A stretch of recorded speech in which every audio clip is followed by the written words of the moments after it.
Hi, my lovelies and beautiful people. Welcome back to my kitchen. In today's video, I'll be sharing with you how I prepare this delicious egg sauce. So let's get started.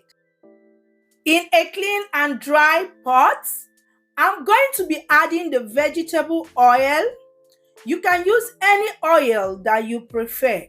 Once the oil heats up, I'm going to add in the salt, ginger and garlic paste, chopped onions, stir it for 3 minutes. Then I will go ahead and add in my chopped fresh tomatoes. Give it a stir and add in the red bell pepper. Give it a stir and continuously fry it for about 10 to 15 minutes. To notice your tomato sauce is done frying, the oil floats to the top of the sauce. Once that is done, I will be adding in the curry powder, stock cube, crayfish, pepper.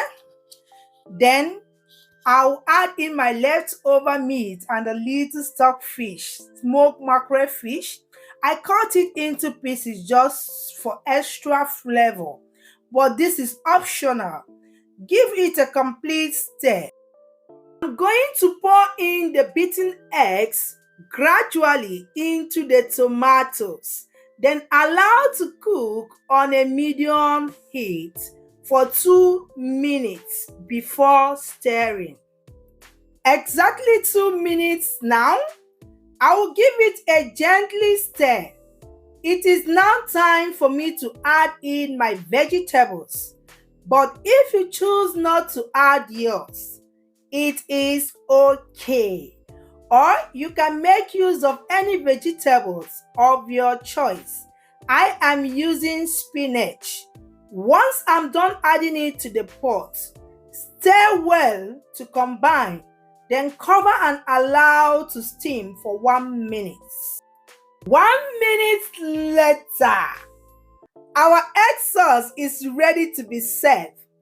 It can be served with white yam, rice, cooked plantain, and it tastes so super delicious, guys. Hope you'll be trying out this recipe. Thank you so much for watching. Please don't forget to follow this page, like, share, and comment. Thank you so much. Remain blessed. Bye.